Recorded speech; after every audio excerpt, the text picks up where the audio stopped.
Hey guys, welcome back to Dislyte. I started a fresh account when my other free-to-play account got to 0 gems, and I was like, oh, let's do stuff. Now that account's got about 1,000 gems, I can play that one again. But I started a free-to-play one because I wanted to experiment with something. My first account, what I did was in day 3, I started farming Chrono 7, farmed up a bunch of, relics, all that sort of stuff. This one I wanted to play different. I wanted to just farm story because during the first 7 days of play, now this might be different when you get to global, make sure you check.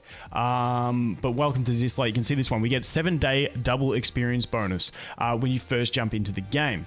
So 7 days of experience. So literally what I did on this account, and I think this is probably the most efficient way to do it, is I basically jumped in. Your first point of call is to clear chapter 6, because clearing chapter 6 gets you the lifesteal set that you can chuck on your Mona, and that's pretty much the bread and butter of farming. And once you get that, what you can do, so with farming, the higher the stage that you farm, well, for me, like chapter 6.1 gives the same as 6.3, like the chapter's the same, but the higher chapter, the more experience you get for the same energy cost. So it's more efficient to farm higher. For me, I just farmed 6-1 because while I'm all about efficiency, this was also a lot quicker because it's easier enemies and there's only one wave on this one. Whereas once you get into 7-1, there's an extra wave and it takes a lot longer. So that's just a thing. Now, keep in mind, experience stages do give more experience than the normal stages per energy. So it's double the energy cost. You get a bit more than double the experience.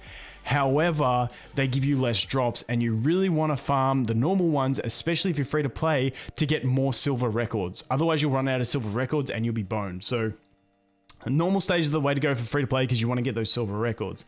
Now, there's multiple reasons why you want to do it. And literally, this is a boring way of playing the game for your first week. You'll probably get burnt out if you do it. But if you really want to be efficient, I think it's the best way to go because literally all you do is repeat one stage, leveling up fodder, starring them up, feeding it. It's boring. It's very boring, but it's very efficient. So keep that in mind. If you get bored, do something else. That's the key. But what we did here is literally I just leveled food. First point of call. I didn't make anything else 5-star. The first thing I did was make Mona 6-star so that my farming could get faster. Literally it. I can't remember if when she was 5-star, if I had to farm 5-1, I can't remember. Just do whatever you can do. If you can't do 6-1, do 5-1. Same sort of thing. But yeah, the lifesteal set, you want to run a revenge set as well for that, obviously, so that you can revenge, get a kill, get an extra turn, get the healing, all that sort of stuff. But literally, I went Mona, straight 5-star, then straight 6-star. All I did. Then I just kept farming, and then I made the other core units 5-star. And don't take this as you should do Drew. I did Drew because I wanted to use the core units plus only one other. So I did Drew, I did Helena, and I did Changpu, and I did Q. Literally, I made those guys 5-star, and that was it. Now, I do have some of the 4-stars that I did pull. I did get really lucky. I did get this dude who's an absolute beast. But yeah, I just did the base ones. Now, Drew, what I actually want to do with Drew is replace his crit and attack one. It would make my run safer, but what I'm going to show you guys is from doing this little bit of work, I've actually got to a point like I could probably put this on Drew and perform better, even though it breaks his set because he's not really there for the damage. He's just there as a filler unit. He's trash. Just keep that in mind. I think he will be good with good relics, but at the stage I'm at, he's really not used. But what I can do is with where I'm at after, and by the way, I'm on day 6 at the moment. We took you over to day 7 shortly on this account. So after 6 days of farming, I can basically walk in and do Chronos 8. I did do, I think, 2 refills on Chronos 7 to get some 5-stars. And then since that, I've just done some testing on Chronos 8. For Chronos 8, with where I'm at now, and I can show you my relics, this is just the base set plus these 2. What's he got? He did get one there. That was part of my drops from there. But you can see I don't have things leveled up very much. We've got 9s as the max for all my additional characters. This one's still at 6 because I didn't want to over increase the stats because it was a 6-star. This one's actually not too bad. I did get this one early on from my cube runs, but the rest of it, we're at 6 on all this sort of stuff. Changpu is at 6, 6, 6, 6, 6, 6, 3. They're not heavily upgraded. And then, this one's a 4-star at 9, and this is where Q's at. This is still not even upgraded. So I was trying to keep it at a minimum requirement to go ahead and do Chronos 8. So that's where we're at. The only skill ups that I do have are into if we go here, she is max skilled because unfortunately this one maxed out first. If you can get these two maxed out without it, then I don't think you really need to go this. The 100% chance is nice, but I think I'd rather have the skill ups in something else. Having said that, I can't pull the other thing that I want to skill up, but that is it. So basically the team that I farmed for 6 days, basically did no dungeons, did a few, and I can walk straight into doing Chronos 8. I think it's a really efficient way to do it. And for the next day, I'm also going to just farm experience, like build fodder up and leave it. Now for me, I think Mona's a good one to 6-star because she's a really good farmer. For free to play, she's a good DPS in PvP and all that sort of stuff. She's just a really solid all-round unit. So not a bad one to go ahead and take there. Now, for all the others, I don't think it's worth upgrading anything else that's a support to 6-star. Like I may do Drew to 6-star because I really like Drew and I want to test him. That's more of a test thing. But I think you more want to save out, like this is me personally. I don't like doing supports to 6-star if I know I can just get them to do like what they need to do, which will be Chronos 10 with decent relics. So I'm going to hold out. I definitely won't do Helena. I don't think she's that great at all. Changpu's amazing, but I won't take her to 6-star either unless I see a desperate need for it. I'd rather focus on my PvP team. If I go, okay, she's a cool part of my PvP team, I will 6-star her. But I like to focus on PvP for 6-star. So at this stage, I'm going to farm up, but I'm only going to hold the fodder and wait for PvP units. For instance, this guy, but I'm honestly not even too stressed on him at making him 6-star yet for PvP because he's pretty much there for his leader skill and his freeze. And you know, you don't need levels to do that. Yes, the damage would be nice, but I'm not too keen on it. Anyway, that's a bit sidetracked. So that's my basic team. I'm using all the free units that you get free guaranteed summon at the start, including Drew, except the only one that you need to summon is the Changpu. Now, if you're really unlucky, you might not have her by this stage, but keep in mind, keep farming those normal stages in campaign, that 6-1, 7-1 if you want to be more efficient, because you will get more of those silver records, which are important to go ahead and get all the characters. Because as you can see here, I still do not have a bestowed, which is one that I really want to test. She's actually going to replace Drew for me when I pull her, and I'm going to put her on a HP set, and just let her tank out because she is weak against the boss's element. But that way she can just tank out, put the shield up, get the regen up. I think she'll be a good little support for it because I can't pull Yishuna. Now, Yisuhua, whatever this chick's name is. Like, I think she's a must. I really hope they implement a way to farm her because if you have her, the game is just a lot easier because you have an attack buff and a defense buff on a 3-turn cooldown. You put her on a revenge set, you can get that proccing more often. You have a heal with an invincibility, and then you also have an attack debuff at a 70% chance. And like, I would skill her up until I got this to at least 70% and these two maxed. I think she's definitely worth it. And I think if you do have her, replace my Drew with her, and you'll probably walk straight into Chronos 9 once you upgrade your relics a little bit more. So that's where we're at. Like I said, I can walk into Chronos 8 and do Chronos 8 now. Keep in mind, if I upgrade on my relics, it would be a lot more reliable. As you can see, I've got the gold, I've got 1 million gold, but I didn't want to upgrade them too much just so you guys could get an idea. Also, my Q is still level 44, so he's still just leveling up from getting to 5-star. So just keep all those things in mind. You can improve this a lot. Like I said, the Drew, if I put him on HP sets, he'd be a lot better. He's just there as a filler, but I like the damage on him for when I'm trying to do campaign stages and stuff like that. But I am stuck in campaign at the moment at that 11-3.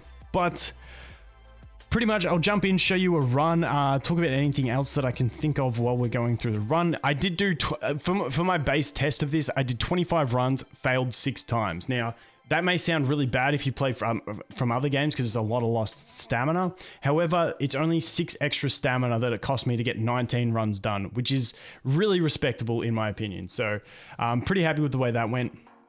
Now, I do have Drew in the final spot here. Unfortunately, Helena's healing right now, which sucks. But I do have Drew in the final spots because the character in your final slot is never targeted by single target abilities. Now, he can get hit by the rock from the boss because it's conditional on the lowest HP, but he won't get single target attacked by anything in the waves, meaning that he shouldn't be the lowest character. So obviously he got hit by that AoE, but he shouldn't be the lowest character when we hit the boss. If everyone in your team is topped up at the boss, then the first rock drop hits your leader. So that's what I want. I'm hoping we can heal everyone to max at the start of this, meaning that we do get, so hopefully we do the heal here with Changpu. We didn't do the heal. So unfortunately, I think Drew might get hit, which is really bad for these runs, which is incredibly bad. But we do have the attack down, so we might actually survive it. KQ. So the attack down saved us there. But normally, if you can get everyone healed full, it's not too bad because it's just going to drop on your Artemis. Now, the second round, it's always going to hit one of the others because that crystal attacks and it's going to do more damage to these other guys. So then you're going to be screwed. But no, that one's normally the raw, which means you can survive. So it ain't too bad in that sense. But sometimes you do get unlucky and you don't have the heals ready. Like this one's bad because Changpu healed the Drew. I'd rather just let the Drew die. Now we're going to lose the Changpu and we're going to lose some extra support, which kind of sucks. Now I do have my Helena on a revenge set because... Okay, this ain't too bad. We'll lose him, then we'll lose Changpu, and we're going to lose that. Helena and Mona should be able to do this by themselves. If we get the absorptions, we get the heal. Yeah, we should be pretty fine here. But, yeah, the thing is, like, with the revenge, I put Helena on the revenge because I wanted to reduce cooldowns. Now, you might think, okay, why not put the Changpu on a revenge set as well to reduce those cooldowns? Oh no, we might actually die here if the rock crits. If the rock crits, no, this has boned us. Dude, we lost by a few percent, but I'm not going to keep running it. As you can see, I do, like I said, I did 25 runs, cleared it 19 times. We were only a few percent out. I have a lot of room for upgrades on my relics, but like I said, I'm just going to farm with what I've got. Actually, I probably will swap my Drew over onto HP or HP defense or defense just to make him tankier because he's not really needed in that like damaged position. He's just more there as a filler unit. I'll probably actually replace him, like I said, with bestowed when I do pull her because I'm really keen to test that. But you get the gist of the team. I'm not gonna go do a full run through again. But the thing is, I want her to have a revenge set because I want to reduce her cooldowns. Changpu, you do not want to do that on because abilities that reduce AP, if they're used as a revenge, for instance, say the boss attacks, you revenge with that AP reduction, it's going to bring him down below 100%, and then he's going to basically queue up his turn again. So if you revenge with if you're struggling with something and you've got something like that happening, and you're like, why is the boss getting extra attacks? I don't know if it's a bug or intended, but if you revenge with an AP down, when the boss attacks and when the event revenge occurs, the boss is still at the 100% because he's done his attack. You can even see it in the run when it happens. When you revenge, the revenge happens where the boss is still at the highest point on the turn order. So when you revenge and reduce the AP, it brings the boss down below that 100%. And then it basically just like, so for instance, this one would bring him down to 85%, meaning he goes straight back up to 100% after that and gets another instant turn. So you can get into a really bad loop if you have revenge sets on AP reducers. But basically anything that's not an AP reducer that you really want to work on getting those cooldowns down, you want to have them on revenge. For instance, she's my other healer. It's really nice to have that revenge on her so that she can revenge and get the extra cooldown reduction from it. But yeah, hopefully that pretty much sums up the general gist of like I think that's like the fastest progression or the most efficient progression is to just farm story mode. Like I said, I did 6-1. You can do 7-1 if you want because you will get better experience rates. But I just, it's a lot quicker doing 6-1. So I was a bit inefficient for, saving a bit of time. But farm that for 7 days pretty much. Like I said, it gets really boring. Mona 5-star first priority, Mona 6-star second priority. Basically your core units, whatever, if you pull stuff better, make them 5-star, get your core Chronos team ready for 8. And then by the time the 7 days is up, like I said, if you don't have like I could put her in instead of my what's-his-face. Like maybe I'll just do that. Like I said, I do want to try the other chick, but maybe I'll just put her straight in because she's another healer. She has a HP leader skill. I can just probably slot her in, make her 5-star instantly, slot her in. It's an extra healer, higher percentage win rate, remove that Drew when she goes in, and then we're pretty much set from there.